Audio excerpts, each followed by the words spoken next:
You begin with the assumption that clarity comes from knowing more, organizing more, and solving more. You take for granted that the structure of your thoughts reflects the structure of reality itself. Yet if you pause and examine this belief, you notice it has never been tested.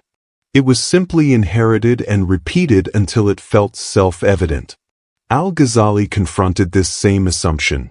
Early in his intellectual journey, he noticed that the desire for absolute certainty was built on a fragile foundation, the mind trying to validate the mind.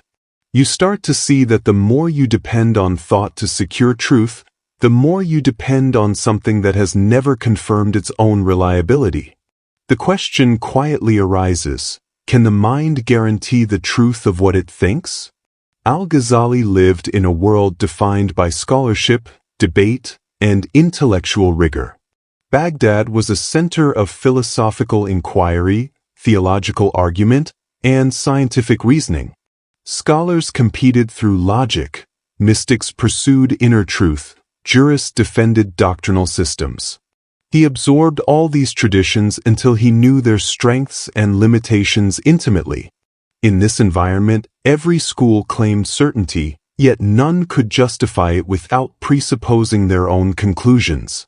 This tension shaped the climate that pushed Al-Ghazali toward deeper examination. Is certainty possible through thought alone? Al-Ghazali eventually recognized that the mind could not validate the trust he had placed in it. Reason could generate arguments, refine them, critique them, and compare them, but it could not provide a foundation immune to doubt. You begin to notice this in your own experience. Every thought can be countered by another. Every conclusion depends on premises that are assumed rather than proven. Al-Ghazali realized that if the mind doubts itself, no purely intellectual argument can silence that doubt, because the doubter and the validator are the same instrument. He concluded that logic cannot anchor certainty when the anchor itself is questioned. Reason becomes extremely effective once a foundation is accepted, but it cannot justify the foundation itself. It can analyze, compare, categorize, and refine, but it cannot establish an unshakable origin point. Al-Ghazali observed that reason functions like a measuring tool. It works within a boundary but cannot define the boundary. You begin to see that the mind can evaluate thoughts, but it cannot evaluate the evaluator. It can question ideas, but it cannot stand outside itself to confirm its own reliability. This limitation is not a failure of intellect. It is simply its structure. And once seen clearly, it shifts your understanding of what reason can and cannot accomplish. Al-Ghazali's inquiry led him toward a surprising conclusion. Truth becomes visible only when the heart, not the emotional heart, but the inner faculty of clear perception, is free from distortion. When desire, fear, or bias influences the mind, reason becomes a tool for defending those influences rather than recognizing truth. You begin to notice this in yourself. When you want something to be true, reasoning adapts to support that preference. When you fear an outcome, reasoning works to avoid it. In this sense, the mind reflects whatever the heart inclines toward. Clarity does not come from acquiring more information but from reducing internal interference. Only when the heart is transparent does truth appear without distortion. Doubt becomes essential in Al-Ghazali's journey, not as hesitation but as discipline. He treated doubt as a tool for clearing away assumptions that had been accepted without examination. You begin to see that doubt, when used constructively, reveals where knowledge has become habit rather than insight. Doubt weakens the authority of untested beliefs and forces the mind to examine itself. It exposes where certainty is actually convenience. For Al-Ghazali, this self-interrogation was not destructive. It was the first stage of genuine clarity.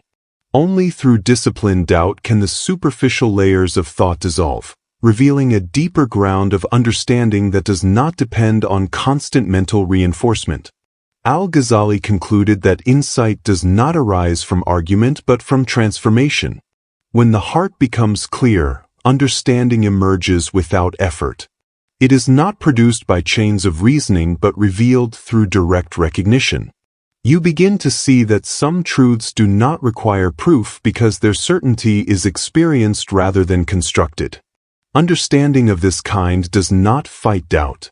It dissolves the context in which doubt operates. It does not argue for its validity. It makes argument unnecessary. Al-Ghazali saw this as a shift from intellectual certainty to existential clarity, truth recognized by a heart no longer clouded by motive. As you examine the mind more closely, you see that thought generates movement, not peace. It deals in contrast, comparison, and evaluation. Thought divides, categorizes, and rearranges.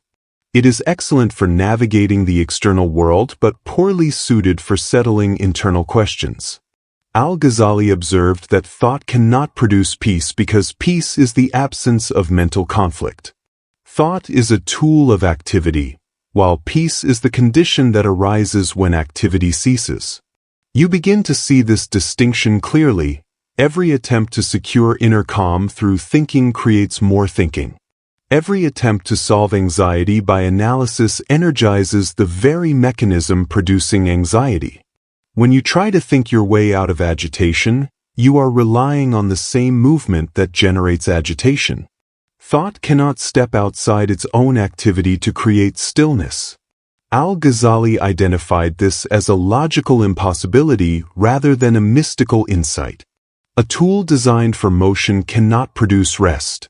A mechanism built for interpretation cannot produce certainty. A function based on division cannot produce unity. Seeing this clearly weakens the belief that thinking is the path to inner resolution. You begin to understand that peace does not emerge from the refinement of thought, but from the cessation of unnecessary mental movement. You believe you direct your thoughts, but a closer look reveals that most thoughts appear without deliberate choice. They arise, develop, and fade before you decide anything about them. Al-Ghazali noted that if the mind were truly under your control, you would choose clarity over confusion and stillness over agitation.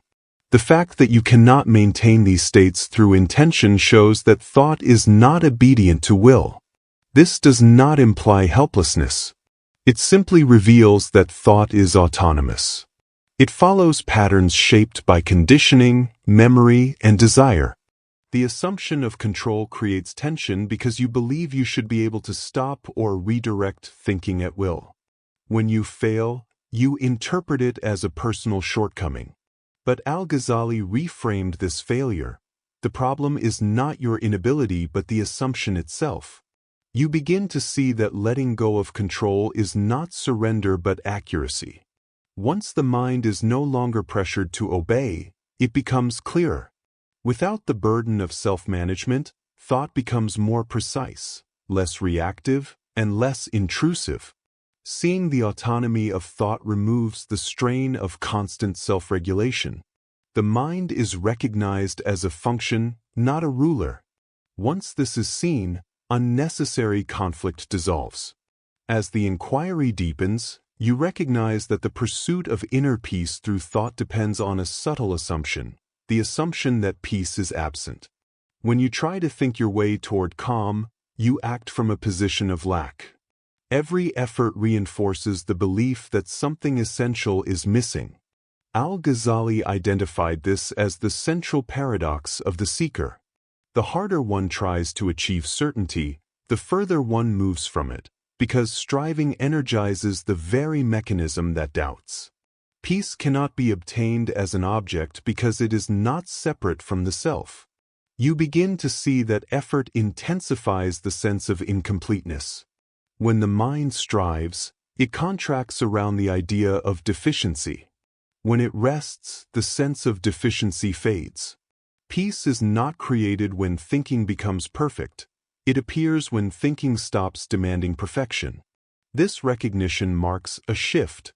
The searcher realizes that peace is not an achievement but the natural state beneath agitation.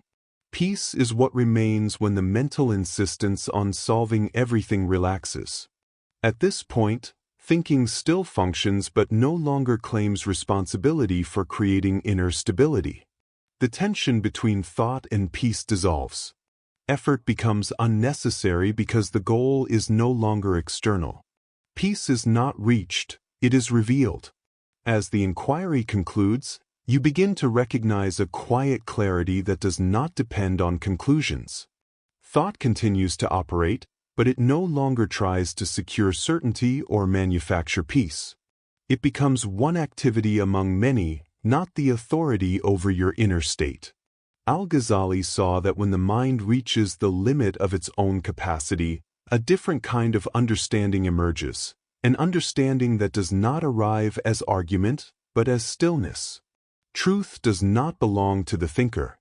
It is what remains when the thinker stops trying to possess it. When the search ends, what stays is not a final answer but the absence of conflict. That absence is enough.